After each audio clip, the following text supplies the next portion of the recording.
One of the worries as we have is that people may be sitting at home and they have been told not to come into hospital and they're ignoring symptoms which otherwise they would have attended to.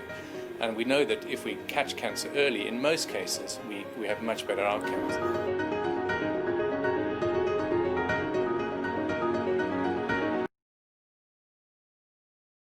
Good afternoon and welcome to Chasing Cancer 2020. I'm Frances Steed Sellers, a senior writer at the Washington Post.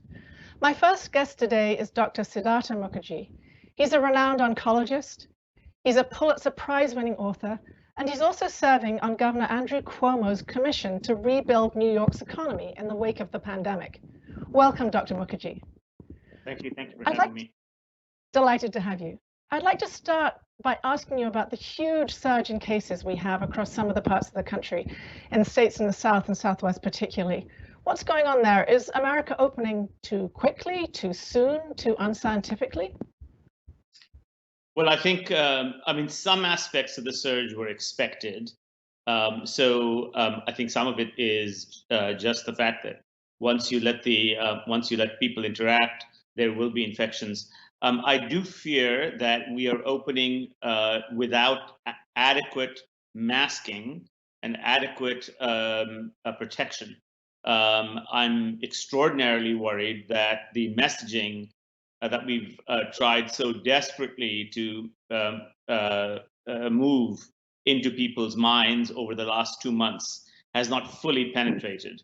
And that is, avoid crowded spaces, avoid closed spaces, and avoid contact. And obviously, if you're ill yourself, get tested and get isolated and quarantined. Right now, in the absence of a vaccine and with very, very few medicines that we have available against COVID-19, this public health strategy is the best strategy. You can either, basically isolate yourself, or you can isolate your respiratory system by wearing a mask. And I think part of the problem is that outside, many places, I see photographs of people. I've not been traveling outside New York City, but I see photographs of people wearing no masks in close contact with each other, and I think that's a big problem. In New York, I was out this morning, and virtually everyone is masked. So I was going to ask you specifically about New York, because you're serving in this commission there. What does New York have now? Does it have specific tools to protect against a second wave? Are you worried about that, given what we're seeing in, as I said, states like Arizona and Florida and Texas? So again, we're using the best public health measures that we know. And right now, in the absence of a vaccine and with very few medicines that work, the best public health measures are the ones I described. New York, as you very well know, is opening in phases. We are now in the first phase of the opening, and businesses are now open. Some businesses are now open. Restaurants are open in open spaces, and that's because we know from a lot of data that most of the infections, virtually all of the infections with COVID-19, occur in closed, crowded spaces when you have intimate contact with respiratory droplets from someone who is infected. So I think the phase-by-phase opening is actually the right way to do things. I think really emphasizing that masking and isolation and avoiding of crowds in closed spaces is the right way to do things. And if you don't do it, I think we will face a second wave, which will unfortunately cripple, if we do another shutdown, it will cripple the economy once again. And that's what we want to avoid. I would really implore the governors of Florida and Arizona and Texas to take this extremely seriously. You have mentioned vaccines a couple of times, and President Trump has talked about rolling out hundreds of millions of doses of vaccines by January even. Some scientists have talked and thought this was possibly an unrealistic goal. What's your thinking here? When do you think we might have a vaccine? And when do you think that might bring us back to a sort of normal way of life? Well, so, most people who work on vaccines, I did a roundtable with the leading coronavirologists and vaccine people recently. You can find it on the web. Most people think that 18 months is an extraordinarily ambitious goal, but potentially achievable. So that brings us really into the middle of the summer next year. Vaccines are extraordinary things because they have to be not only developed and tested, but they also have to be safe. We cannot compromise on safety, and also they have to be deployed. It's not just enough to have a vaccine. It is you need to give the vaccine. You need to have enough doses available so that you can get real immunity. So I think the idea that we would have a vaccine by the winter is extraordinarily ambitious. I mean, is it possible? I suppose it is possible, but we really, because vaccines are given to healthy people, we cannot compromise on safety. And I guess right now, with all the vaccine hesitancy there is out there, there's an even higher burden on this vaccine to be safe, right? We've got people distrusting measles vaccines and other. That's right. So that makes it an even greater challenge. As I said, a vaccine by itself in a tube is not useful. A vaccinated human being is what we need, and those are two different things. We need to rebuild trust in the scientific system. Vaccines in the history of humanity have saved millions of lives. Millions of lives have been saved. So we need to get over the distrust of vaccines. The other good thing I think it's important to emphasize is that vaccines have been getting safer and safer and safer every year. And that's because new technologies have allowed us to make much safer vaccines than were ever present before.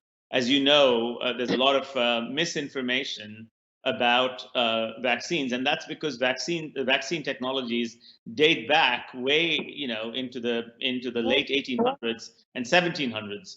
So this, we have become progressively able to create safer and safer and safer vaccines. So there's a lot of misinformation about vaccines that needs to go so that we can actually get safe vaccines into the hands of people.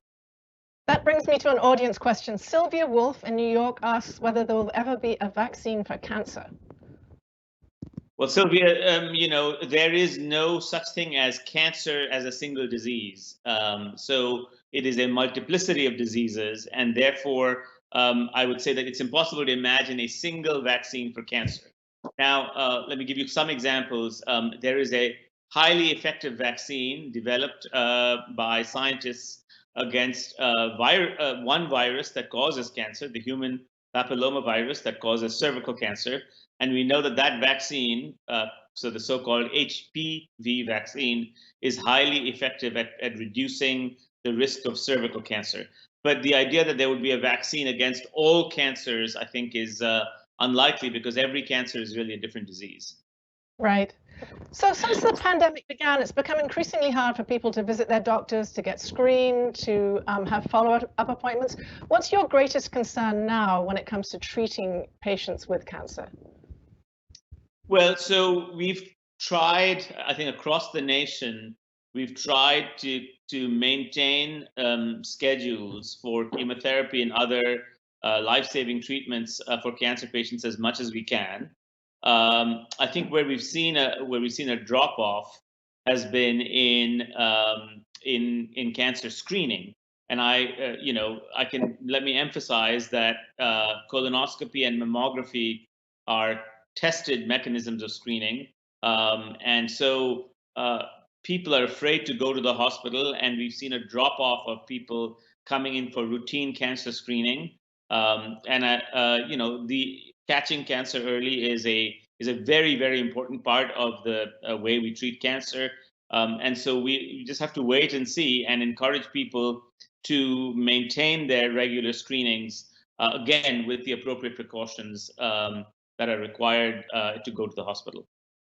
So it brings me to another audience question. This is from Leo Jones in Washington, D.C., and he tells a story that I think many people will relate to. He has a friend who was recently died, in fact, from COVID-19, and he says he and his friends suspect that the virus was caught during a visit to a hospital for chemotherapy. So his question, which I'm going to read, is: should patients with early-stage cancers consider suspending hospital treatments for a year until the U.S. has better control of the virus? The answer is no, they should not do that. I think in most places, in most cancer centers, the outpatient chemotherapy wards have been isolated, and intensive testing is deployed before you can get chemotherapy. So, in fact, I know from our chemotherapy wards, the outpatient chemotherapy wards, that they're, the levels of safety are incredible and enormous. Obviously, there are other parts of the hospital, and depending on where you are in the United States, where there are COVID patients, but they're really different parts of the hospital.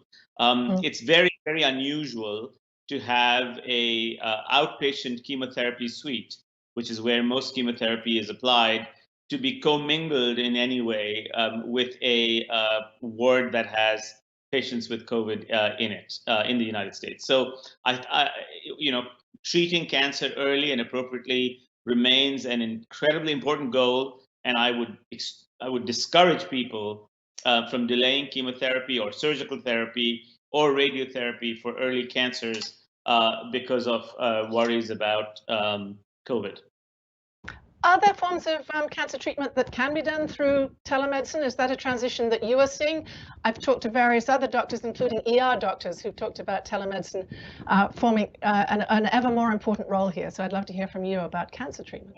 So, one of the major focuses of the governor's panel in New York is telemedicine. It is very clear that telemedicine is going to be part of our future. And that is not only because of COVID-19. It was going this way even before COVID-19, but COVID-19 has in some ways just emphasized the idea all over again. I think that we need to get the right kind of telemedicine, and the idea that I favor is a kind of hybrid model in which you would have maybe 2 out of 3 visits as telemedicine visits, and then 1 out of the 3 visits being an actual hand-to-hand or face-to-face visit. It's really important for me to emphasize that telemedicine is not just FaceTime with your doctor. There needs to be a wide infrastructure built. It needs to be accessible. It needs to be equitable. It needs to reach minorities. It needs to reach places like rural areas where you may not have broadband access that's compatible with telemedicine. So there's an enormous amount of infrastructure that needs to be built. But the answer is very clear. I think a hybrid model with telemedicine and face-to-face medicine needs to be built, and that is just the way forward.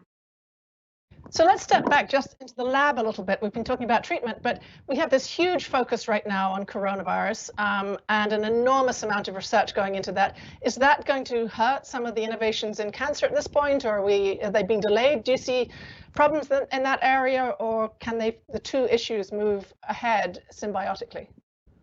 There has been a very concerted effort from the NIH and from other societies to make sure that that cancer research is not delayed. There was a time, I have to say, that clinical trials for cancer had to be slowed down, and in fact, recruitment slowed down because we had, the hospital was overwhelmed by coronavirus. And this is again a good reason to be thoughtful about this, because if containment of the COVID-19 pandemic not only helps people with COVID-19, but of course it helps people with any medical condition. So we've now restarted in New York, at least at my hospital, restarted virtually every trial. The IRBs are functioning. Again, a lot of the meetings are being done through the web, but nonetheless, they're still functioning, and laboratories are up and running with new protocols to keep social distancing and masking available. So we are back, I would say, mostly on track. But remember, we are on phase one of the reopening. Right. So talk a little bit more broadly about the healthcare system as a whole. How has the virus changed how things are being done? You've talked a little bit about telemedicine. Do you see other changes that will be ongoing and potentially beneficial that will emerge from this situation? Yes. So I think, I mean, one of the things that's emerged is we've learned very quickly, I think, that we need a strong pandemic response team. We've learned very quickly, again, that we need to strengthen the CDC and the FDA. One of the most crucial, I would say, one of the most crucial problems or challenges for COVID-19 was there was a 42-day delay between the detection of the first case of COVID-19 in Seattle and the widespread availability of testing from the CDC, FDA for patients. That delay should, really put us back in terms of being able to track and trace and isolate people. And by the time the testing kits were widely available, the pandemic had already spread in the United States. So we've learned lessons. As I said, they're very sobering lessons. One more lesson is that the current system by which we stockpile and give personal protective equipment to doctors facing a pandemic was not in the right place. Many doctors and nurses, as you know, were infected. Some of them have unfortunately died. This was a huge tragedy, and so that's another thing we've learned, that we really, really need, in the middle of a pandemic, to have clear guidelines and adequate equipment for doctors and nurses to protect themselves, and of course for patients to be protected as well. And this is key, of course, in going ahead with cancer treatment as well, that all these investments in broad issues will become important as well in how we deal with cancer going ahead, right? Not just individual treatment, but looking at these public health aspects and making sure minorities are brought in for treatment.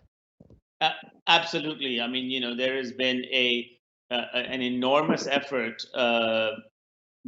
preceding COVID to ensure that treatment was equitable. I mean, the non-equitable treatment for African Americans versus non-African Americans, or Hispanics versus non-Hispanics, has been very widely studied and noted. Right. And so in cancer. That's correct. In cancer. And so this has been widely studied, widely noted. There have been multiple panels and commissions to try to correct it. I believe it will be corrected, but if anything, the COVID pandemic has made it very clear that healthcare equities are an incredibly important issue to address as we move forward into the next months ahead. So I think I have time for one last question, and that's really about you work at Columbia, you're training the next generation of students who will go off and be oncologists and do their own work in the midst of a pandemic. How are you preparing them to be the future oncologists we all need to go out in such a stressful situation and face and help people dealing with this terrible disease?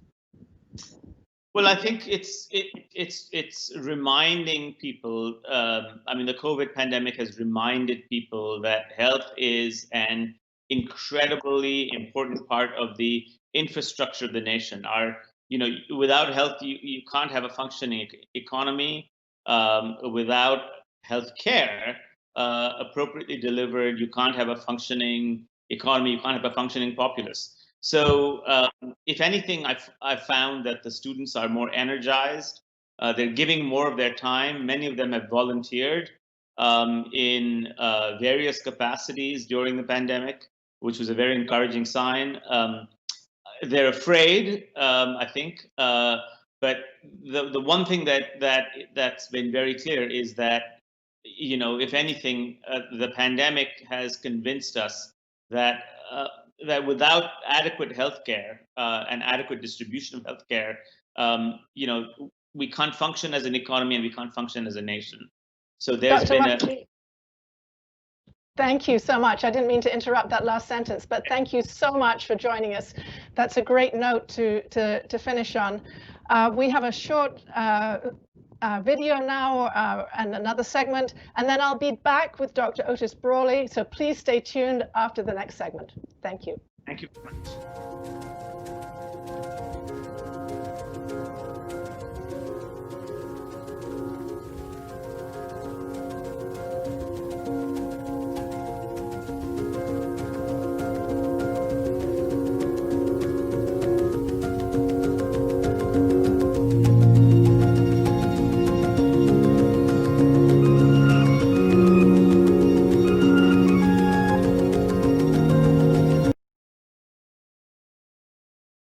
Dara Richardson-Heron, Pfizer's Chief Patient Officer, and it's really great to be here today.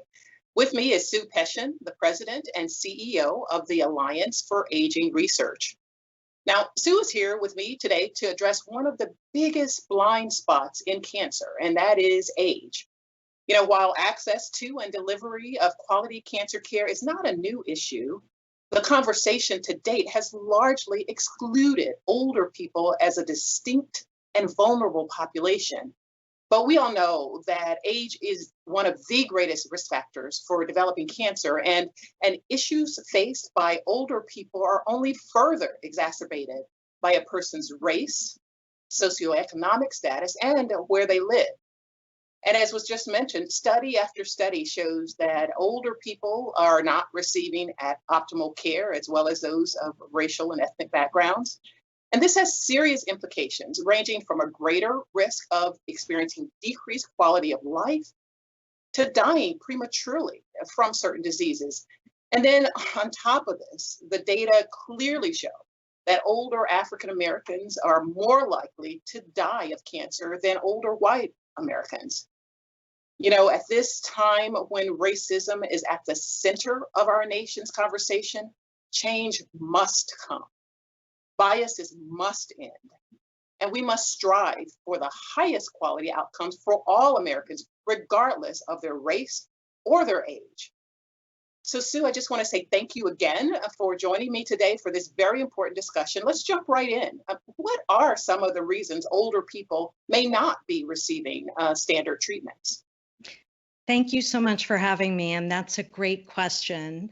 The COVID-19 pandemic has really brought to light in dramatic and tragic ways healthcare inequities and disparities that older adults face. People age 65 and older make up 80% of all COVID-19 deaths, so the vast majority. And some people will say, well, everybody dies of something. But COVID-19 is really an extra something. It's highly infectious and deadlier in older people. And this dismissive attitude towards older people, unfortunately, really isn't new. Ageism is common, and COVID-19 has just revealed it a little bit more. And it's led to the marginalization of older people within our communities. And the truth really is, Sue, thankfully, all of us are living longer, healthier, and more active lives. So we just have to ask ourselves, why is it that our loved ones 65 and older are not receiving the best care we can offer, particularly when it comes to cancer? When I think about it, I think the answer is it's complicated. And it's a problem that spans challenges in our medical, our societal, and our policy arenas. Yes, that is exactly right, Dr. Dara. Older people aren't represented at the rates they should be in cancer clinical trials, and that makes it harder for clinicians on the available evidence. A few years back, the FDA did an analysis of registered cancer trials, and they found that only about 40% of trial participants were age 65 and older, and that's compared with them representing about 60% of the overall population with cancer. Also, about half of older people have at least one chronic condition on top of their having cancer. So understanding how additional chronic conditions can impact cancer treatment is really important. Older adults are individuals, and so there's a need for individualized care decisions. A one-size-fits-all approach doesn't really work. One person might be focused on getting rid of their cancer no matter what the side effects or risks might be, while another might want to make sure they're able to reach a family occasion free of discomfort. Ideally, the healthcare team should support a patient's access to the care that they want, whether interventional or palliative. Age bias, as well as race and cultural biases, may impact whether critical discussions about treatment goals and decision-making are taking place between patients and their healthcare providers. And that really needs to get recognized and fixed. Yeah, when you take it all in together, it's really difficult for older people to get the care they need and deserve. So, in your opinion, what can we do to fix the problem? Yes, let's focus on solutions.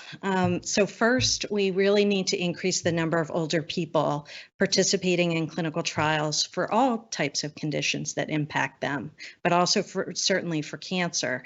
And we can learn from the European Medicines Agency about how their geriatric medicine strategy has improved data gathering on older people, and if this model would work in the United States with the FDA. Then we have to support our healthcare practitioners to use better clinical tools for older adults, such as geriatric assessments. And those tools help to fully evaluate the person at an individual level, and that helps support the treatment decisions based on their goals and their values. And last, we really need to support improved access to affordable, high-quality healthcare. Well, all of those are fabulous and great points, Sue. And well, the one thing we know for sure is that cancer does not discriminate, and neither should cancer care. That's why Pfizer is working with the cancer community to tackle these issues and identify solutions. For example, we're partnering with the Association of Community Cancer Centers to develop a self-assessment tool for healthcare professionals to identify areas for improvement in the care of people over 65. And from there, we'll be developing resources to address the many gaps. And we're also very proud to be partnering with patient organizations to expand information and resources to support the needs of older people living with cancer and their caregivers, including a focus on people of color. So I've really enjoyed the conversation immensely, but we are at time. So I'd like to again extend a heartfelt thank you to you, Sue, for chatting with me today. The bottom line is more needs to be done to address the systemic shortcomings that impact cancer care as we age. And certainly the time is now for all of us to work together to tackle this complicated issue on all fronts. We can and we must do better for our families, our friends, and our own future. So thank you again, Sue. That concludes this segment. The program will continue in a moment with a video introducing the next segment. Thank you.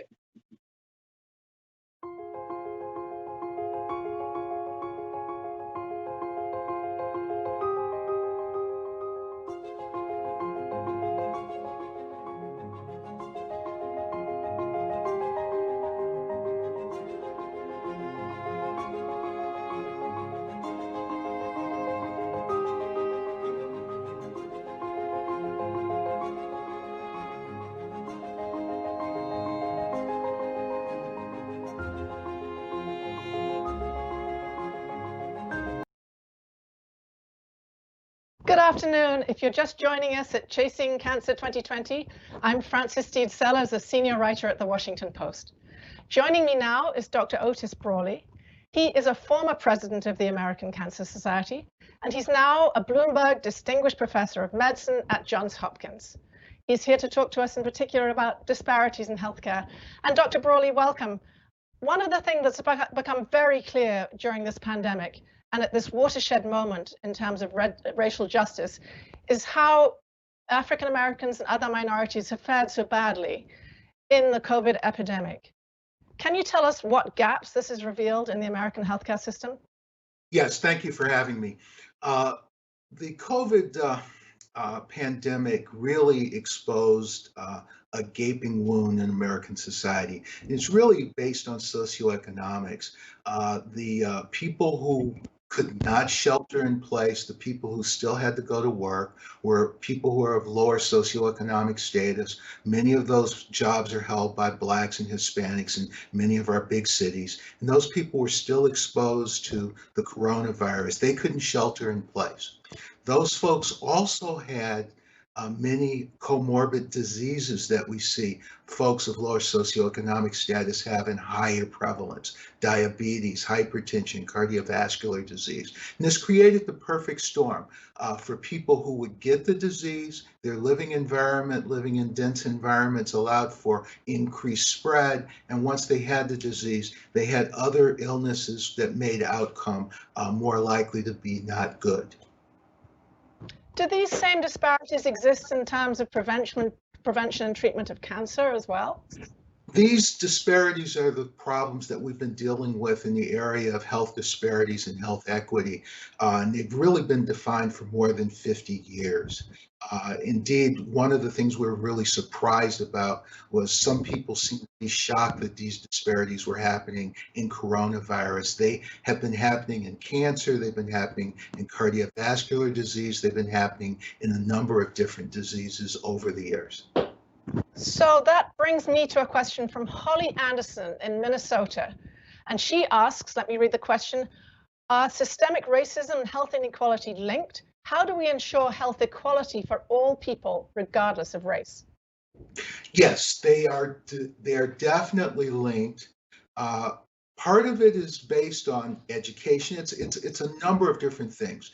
And sometimes we try to have Band-Aid solutions where we just try to fix one thing. It's linked to lack of education, lack of understanding health promotion and health prevention activities. It's not having a job. It's not having access to care. Once one has insurance and access to care, it's sometimes discrimination in getting the care itself. And there are a number of studies out there to show that poor people have lack of access to care for various reasons. There are a number of studies that show that the greatest problem is socioeconomic, it's income and education. There are also a number of studies to show that the largest disparate population for cancer is actually white Americans instead of Blacks or Hispanics. So you mentioned hypertension, diabetes, obesity, these issues that are comorbidities for COVID, but also complicate cancer treatment.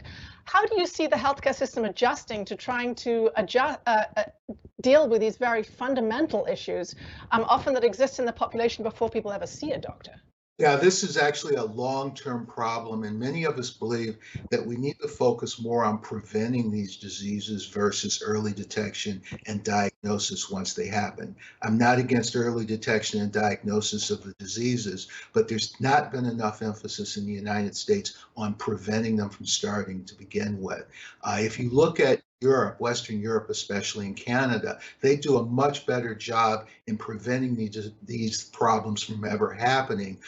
And then, of course, you don't have to pay the incredible expense for treating them. So that brings me to an audience question from Kurt Nemes in Washington, D.C., who asks, how does race and ethnicity affect incidences and survival rates of cancer? Well, they correlate.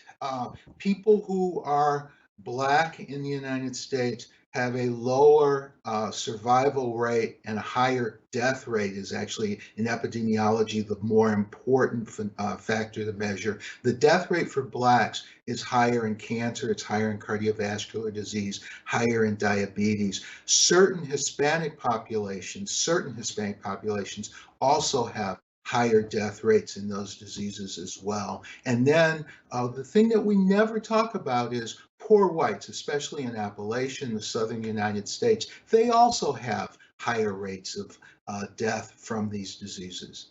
Right. So some people talk about very high-tech advances, the very expensive high-tech advances we're making in cancer being more available to people who are well insured and are well off.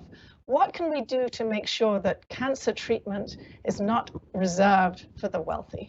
You know, I worry a great deal. I'm not at all opposed to improving cancer treatments, but I am very concerned about the fact that a number of people don't get those treatments. The best example I've ever known is a colleague of mine a few years ago did a study and showed that 7% of Black women in Georgia who are diagnosed with an early stage curable breast cancer get no treatment once diagnosed with that.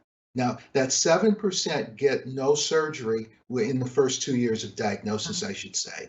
That is research that we got in the 1890s that they're not getting in 2005.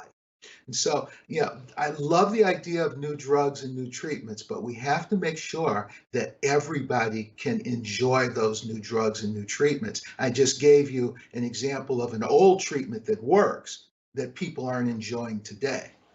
Right. And right now, we are hearing so much about people who are avoiding hospitals, avoiding doctors' offices because of fear of the environment and COVID in that environment.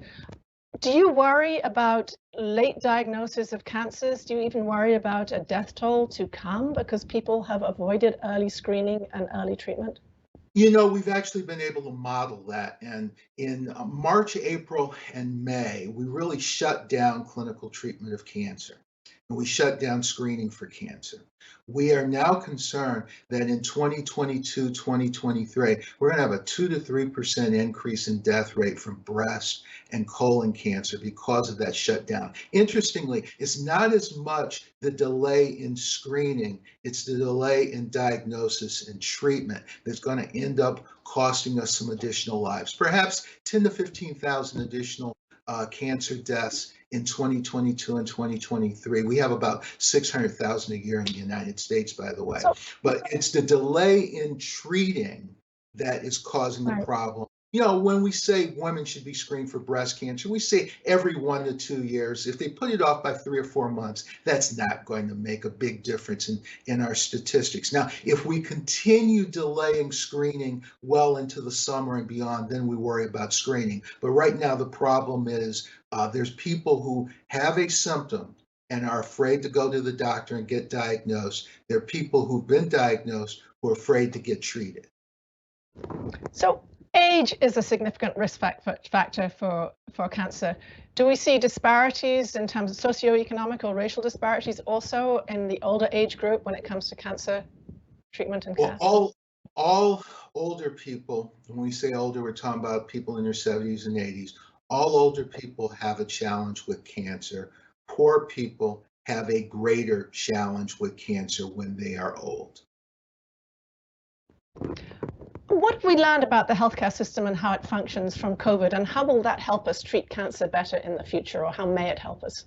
Well, we've learned a lot about our healthcare system and our public health system and what some of the warts are. Keep in mind, if we had the healthcare system of Germany and had reacted to the COVID infection the way the Germans did, we would have right now 36,000 deaths instead of 120,000 deaths. If we had the healthcare system of the South Koreans and had reacted the way the South Koreans did, we would have somewhere around 1,500 to 1,800 deaths instead of 120,000 deaths. So this is very indicting of our healthcare system and our public health system. And in New York, for example, some people died purely because the hospitals were overwhelmed and overrun and in extremis.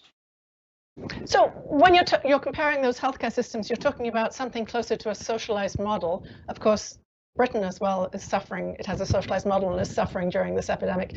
But what specific changes do you think could happen here? We have a very fractured public healthcare system.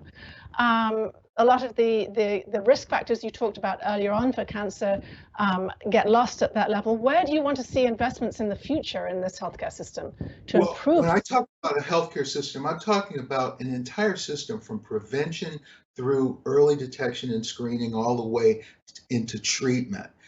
In our system, we so focus on treatment and don't focus on actually preventing disease and early detection. In Germany and South Korea, what they had was very aggressive finding of people who had coronavirus, very aggressive sectoring them off from the rest of the population so that they did not spread it. They had very aggressive public health early on that prevented problems. Now we don't have that public health problem, and then we don't have good treatment once people get disease as well. So what are the most exciting developments you've seen recently in cancer? And a second part to this question, what are you most excited about in the next 5 to 10 years that you see coming in cancer treatment? I see a number of things that make me incredibly excited. You know, over the last 40 years, we've developed a great deal of molecular biology that allow us to understand exactly what cancer is and what's going on with cancer. That's incredibly exciting. That molecular biology, by the way, allowed us to figure out that we had a coronavirus as a problem and allowed us to trace the coronavirus. Some of that laboratory technology for cancer is helping us understand the coronavirus as well. In terms of treatment, some of the immunotherapies that we have are really a game changer and are helping to save lives. And I'm someone who's in the past criticized people for being too excited about small incremental changes, but some of the immunotherapies are actually good in terms of treatment. I'm incredibly excited about what I perceive to be an increasing interest in prevention of cancer. I really do believe that our cancer prevention efforts in the United States need to be increased dramatically and will, in the long term, help us. Now, I'm asking people to plant a tree that they will never be able to enjoy the shade from. But if we start practicing prevention today, in 2035, 2040, we will have less cancer. We have evidence to show that 1/3 to 50% of the cancers in the United States today could have been prevented if we had practiced good cancer prevention in the 1980s. Well, I guess you don't get to be an oncologist and to go into this field unless you have some sense of hope. And it seems as if your hope is based in greater prevention moving ahead. My